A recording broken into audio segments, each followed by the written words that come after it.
Hello my fellow photo enthusiasts. I invite you to join me for the review of this incredible little interchangeable digital mirrorless photo camera from Sony under the model number of A6600. We will get right into the heart and guts of all the good things this unit can do from a user point of view and see for ourselves the features, the specs and the final results in real-life tests to show what it can actually deliver.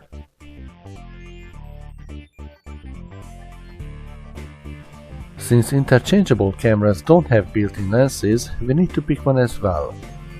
And I intentionally picked the cheapest one from Sony, that is also known as the kit lens, just to see its real-life performance, because so-called kit lenses are mostly described as very low quality, not sharp enough, not good enough, and only for amateurs as a learning lens. So, is it good or junk? We will see.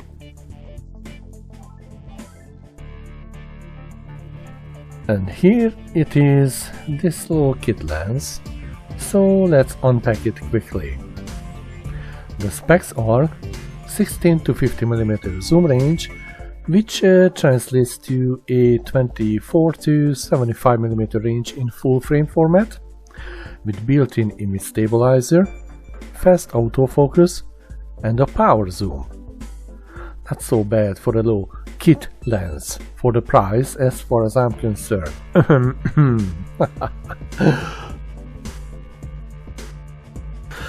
But again, we need to see its performance before we make any kind of judgments.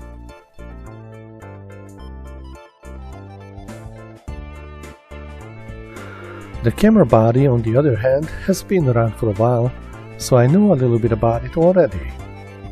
It's a feature-packed advanced amateur camera with amazing performance and a wide variety of customization options that is capable of fulfilling even a pro shooter's demands in a brand new body upgraded from its previous line of alpha cameras. For start, let's go through some of its most important specifications. 24 megapixel resolution images, APS-C size image sensor, 4K video at 30 frames per second with no time limit, HD video up to 120 frames per second for those amazing slow motion shots, 5-axis in-body image stabilization system, 11 frames per second burst shooting, ISO 100 to 32,000 sensitivity for both photo and video, which can be extended to 50 to 102,400 for amazing low light photo shooting. 3-inch 921K dot 180-degree tilting touchscreen, 2.36 megapixel OLED electronic viewfinder for lifelike clarity, 425 face detection points to help catching dynamically moving objects, people and animals, headphone and microphone ports, as well as Wi-Fi and Bluetooth built in. And finally, real-time eye autofocus for stills and video. In short, wow! The body incorporates 4 custom buttons and offers customizations for some of the basic buttons as well. Though it may look as a point-and-shoot camera on the images, it is anything but. It is a nice big unit that fits right into the hand, has great ergonomics, everything is easy to reach, and many of the most important dials and functions are offered via the built-in dials and buttons. Oh, and did I mention that the new body design now uses the large capacity battery with 2.2 times the performance of the previous line? Well, now you know. Setting up the camera for the first time is pretty easy, but I would recommend to spend some time figuring out the customization options in order to really make the options work for you and your workflow as a photographer. If you do that, I guarantee that you will not only simplify many of the most important tasks, but you will also enjoy your camera a lot more. Going through this sophisticated and very extensive menu system will make you realize that you're dealing with a professional level equipment that is definitely not a toy. Now I'm gonna quickly go through the entire menu, which shows my settings after all the customizations. Feel free to pause the video at any time, and of course, spend some time reading through the user manual, and even do some research online about the features and functions that you don't quite understand.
The LCD is big and bright and was designed for vloggers in mind, but also serves photographers and videographers who need to monitor their shots from high and low angles.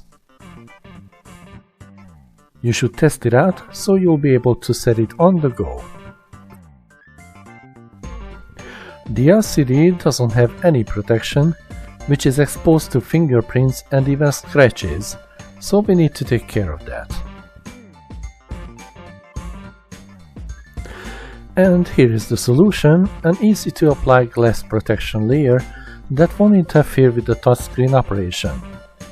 Just clean the surface properly, make sure you attach the protected glass at the right place, then watch it as magically it pushes out the air underneath, shielding your LCD from damages. Personal note, I've done the same for each and every one of my DSLR cameras and even phones, for peace of mind and keeping the LCD in perfect condition, so I recommend the same to everyone. And before you guys ask, these shatterproof protective glasses are very cheap, so they are very good investments into the protection of your brand new and very valuable equipments. Look at this little magic happening. The glass pushes out the air from underneath. Isn't that cool or what? And don't worry about minor imperfections either. After taking care of the LCD, it's time to protect the body as well with the silicone skin. It's available in various colors, but I chose the camouflage as my personal favorite. It is made specifically for this model, with space for all the buttons, built-in microphone and speakers, the battery and memory compartment, and the hot flash contacts. This should provide protection from unwanted contacts and minor hits that could damage the body. Though the skin wasn't exactly cheap, I feel that protecting such an investment is well worth it, so again, I recommend it to everyone to follow suit. Just look at that, doesn't it look cool as well while being protected? Everything fits perfectly, just the way they should, and it definitely makes you feel better knowing your unit has an extra layer of shielding from the outside elements. You may have to push the covered buttons a bit more firmly, but you get used to it in no time. Detaching the lens is no problem either, so the skin won't interfere with your basic handling or operations of the camera. Since the battery charging is done via the micro USB socket of the camera body, I've decided to get an external charger that can load up to 2 batteries simultaneously. This will save time as well as saves the camera's micro USB port from regular use and abuse. The charger package also included an extra third-party battery, which I found to be very useful, at least at the beginning. More about that in a few seconds. Though not identical, the official Sony and the third-party battery have very similar specs, and the third-party unit was specifically made for the same purpose, so I was very excited about the option of saving money when buying extra batteries for the camera. Unfortunately, that didn't exactly work out. Upon installing the third-party battery, a warning message showed up on the LCD that the battery may cause harm and permanent damage to the circuitry of the camera, so I removed it immediately. Honestly, I don't know if it is just a fear-mongering tactic by Sony or the real danger, but I'm simply not willing to take the chance to ruin the unit by being cheap. I've also researched the question online, but the opinions vary and I found no proof to prove or disprove the alleged danger. However, knowing the amazing capacity of the official battery, I realized that I won't need to buy many of them, only 1 or 2 at max, so I've decided not to take any chances and just get the approved official Sony batteries instead. Oh, and do make sure that you get your extra batteries from a reputable seller, since fakes are out there. Now that we're finally ready, let's go and have some fun.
Okay, and let's do a little bit of pixel peeking for more advanced users, so you can see the details in the images. Okay, so currently we are 22%, so let's enlarge the image. 70, 100%. This is 100%. Oh, now, obviously, in the video, which will be compressed by YouTube, the image may not look as sharp as it does on my screen, but nonetheless it shows a pretty good, it should show a pretty good detail of the whole thing. And I can tell you guys, this is very, very good. Okay, again, all the details are here on the right side, as you can see. 24 megapixel, and yeah, 100 ISO, 1250 second, f3.5. So basically this kit lens is wide open, and in wide open they produce the least desirable worst image. Let's go to 100%. This is 100% enlargement, and it looks great, guys. It looks amazingly good. So once again, not so bad for a little kit lens. Everybody says it's garbage. Well, it's not garbage, I can tell you that much right away. Also another one, let's go 100%. Look at the details, absolutely amazing, fantastic. As it goes out of view, again there's a bokeh effect, so the building in larger distance goes out of focus because it's f3.5. It's not like f9 or f11 when everything seems to be sharp. So yes, f3.5, and you can check out the details. Absolutely amazing, absolutely amazing. And the same as we go, let's check out the images in larger details. So there's a construction going on. Look at it, 120% enlargement and still beautiful. So yeah,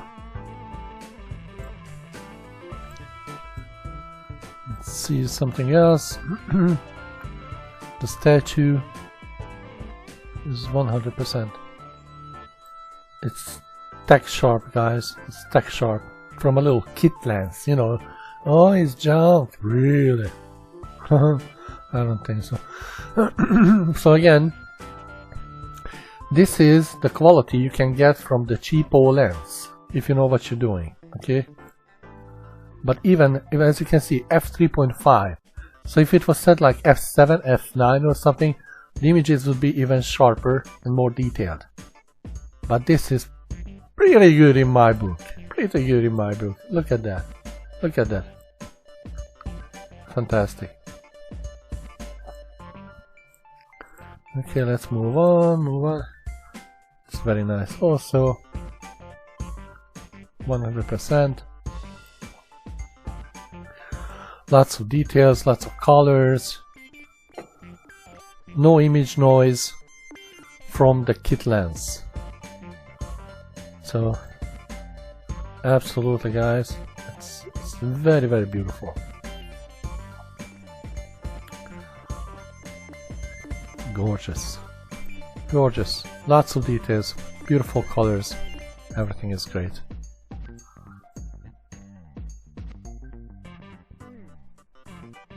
no flash, and check this out.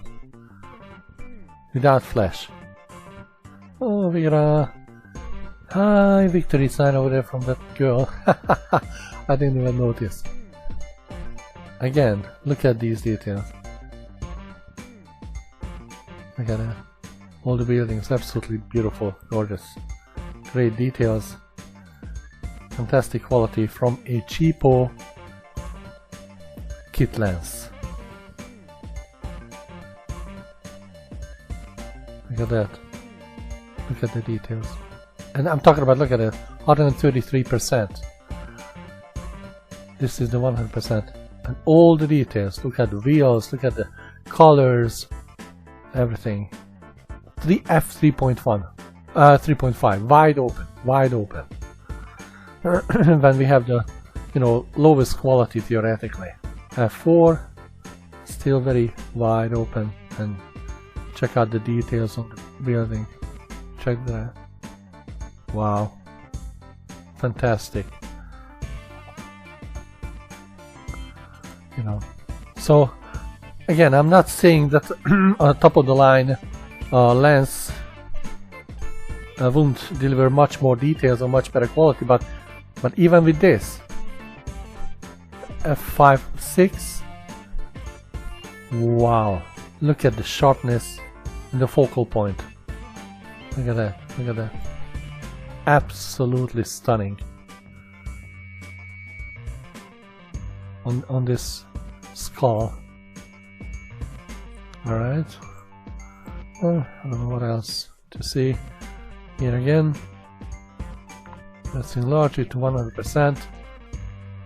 f5.6, so even the background building is pretty sharp, but it actually could be much sharper if you go up in the f value. So for f7, 8, 9 you would have even sharper, but this is absolutely stunning. Stunning details, beautiful, gorgeous, sharp, great, good image tone, everything. So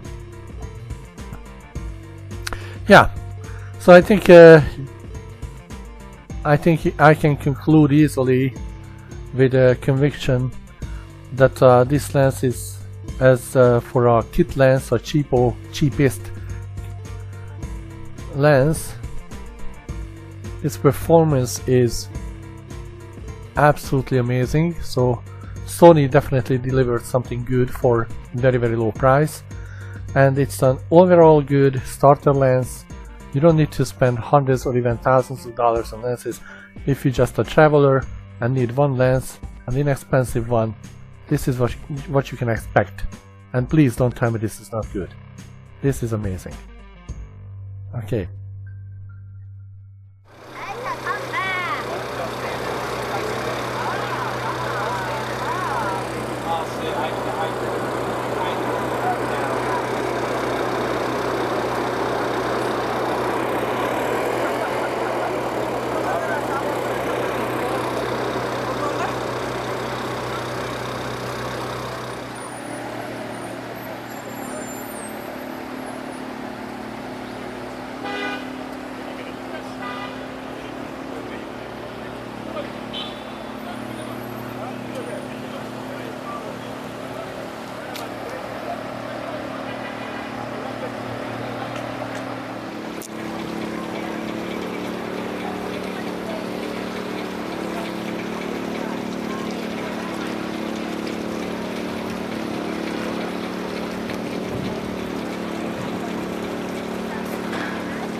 When you need more to capture images around you than your cell phone or a point-and-shoot camera, you need a unit that is up to the task and gives you both incredible performance with all the tools and quality that not only delivers images to your expectations, but in fact surpasses them with confidence. And I believe the Sony A6600 camera can do that. Some of the criticism I've read about included that this camera doesn't have built-in pop-up flash, but in my experience of many years as a photographer, I barely ever used the built-in flash. The second issue was that the camera only has one memory card slot, and professionals prefer to have a secondary backup card just in case something goes wrong. But again, over many years, I've never ever had that issue with my equipment. The last one was referring to the relatively low resolution, but in my opinion, 24 megapixels are plenty enough for most photographers that only post their images online and are very few involved with gigantic tabloid-style printed photo enlargements, so again, the resolution is fine. So in the end, with everything this camera can offer, I truly feel that the Sony A6600 is an absolutely amazing unit as is. I hope you guys enjoyed my review and come back for more photo-related videos. Thanks for watching.